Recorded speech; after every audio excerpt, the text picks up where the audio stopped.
யாருடைய பிறந்த நாள் தெரியுமா? பிறந்த நாள்னு சொல்லக்கூடாது, அவதார நாள்.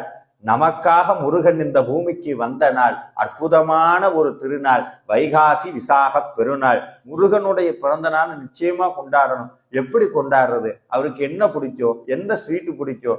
ஒரே ஒரு ஸ்வீட்டு தான் பிடிக்கும், திருப்புகழ் பிடிக்கும். கந்தர் அலங்கார ஸ்வீட் பிடிக்கும், கந்தர் அனுபூதிங்கிற லட்டு பிடிக்கும். இதையெல்லாம் மனதார சமைச்சு கொண்டு போய் முருகா வச்சுக்கோன்னு கொடுத்தீங்கன்னா அந்த குழந்தை கை நிறைய எடுத்துட்டு 12 கையில உங்களுக்கு அள்ளித்தரும். மனதார முருகப்பெருமானுடைய சன்னதியில் நின்று திருப்புகழை பாடுங்கள்.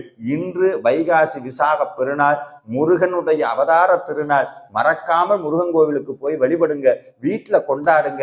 இனிப்பை செய்து முருகனுடைய திருப்பெயரால் தானம் செய்யுங்கள். வாழ்வாங்கு வாழ வைப்பான் அந்த வடிவேற்பெருமான். முருக அடியார்கள் அனைவருக்கும் என் அன்பார்ந்த வைகாசி விசாக பெருநாள் நல்வாழ்த்துக்கள். முருகா சரணம்.